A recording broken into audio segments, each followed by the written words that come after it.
This is a quick overview of how to access the Wisconsin Consortium for Digital Libraries. Our school has purchased access to a wide collection of ebooks available for students, and here's how to access it. From the Bayside Library webpage, click on Library Media Center. Then over here, click on this logo for Wisconsin Schools, the Digital Library Consortium. Select Bayside Middle School. Confirm it's got Bayside, click Sign In. We have this set up to sync with students' Google accounts, so students should click here to log in with their Fox Bay Google account. Once the students are logged in, they will see their account information here.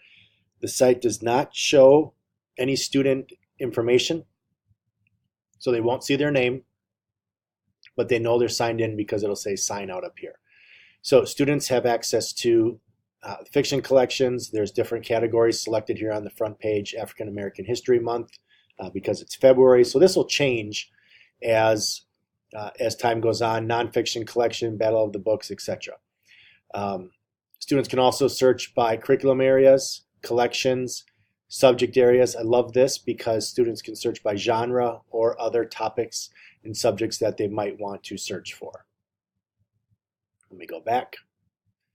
To check out a book, students want to look for ones that have the gray icon. The black icon. The gray means the book is checked out. If you hover over it and want to read a book, simply click on Borrow. The book goes into the student's checkout folder. They can have up to 3 books checked out at once. When they go to their checkouts, they can read the book in their browser, which is probably the easiest way to do this. They have the books for 14 days, as you can see right here. Once the 14 days expires, the book is automatically returned. They do not have to return it. If they want to return it sooner, they can simply click on Return Title and do it that way. To read the book, like I said, the easiest way is in a browser. Click this. The book opens up in a new tab. Students can click the titles to get to the pages. Usually the table of contents is hyperlinked, so you can go straight to a particular chapter.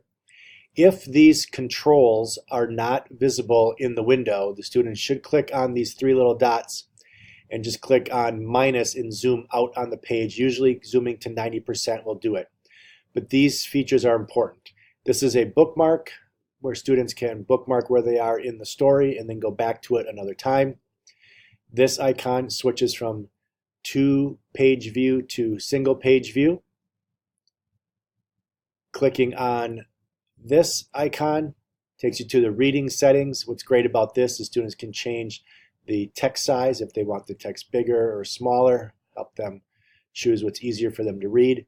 They can change the lighting from bright to sepia to dark. They can also change font. Might find something that's easier for them to read. When they're done, click Done, and those settings stay with them through the entire book. When students are finished reading the book, they simply close the tab and they are back to their account section. So that is a quick overview of our access to this digital library, and hope students take advantage of it and read books here.